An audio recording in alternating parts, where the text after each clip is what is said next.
Hello everyone, welcome to my birthday blog. আগের দিন রাত্রেবেলা থেকে আমি সব ডেকোরেশন করে রেখেছিলাম। রাত্রেবেলা একটু ব্রাউনি মতো বানিয়েছিলাম, আমি সেটাকেই খেয়েছিলাম। Good morning everyone, happy birthday to me. তো আজকে 14ই মার্চ, সকাল হয়ে গেছে। সকালবেলা স্নান করে আমি একদম ফ্রেশ হয়ে রেডি, এবার যাব পুজো দিতে। আর আজকে টোটালি বার্থডে সেলিব্রেশনটা আজকে হচ্ছে, কিন্তু খাওয়া দাওয়া কালকে হবে। কারণ আজকে আমার কলেজ আছে, কলেজে NHRD national human resource development থেকে আমাদের ওয়ার্কশপ আছে।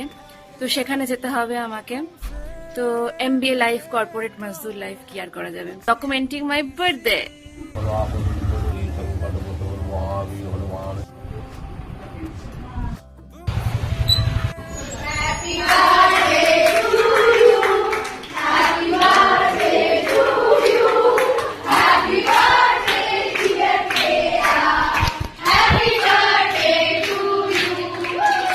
Thank you.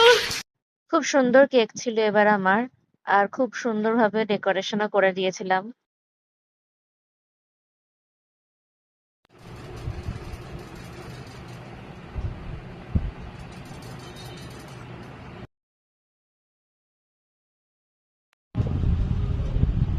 বার্থডের পরের দিন বার্থডে লাঞ্চ হয়েছিল। এত কিছু আইটেমস মা বানিয়ে দিয়েছিল।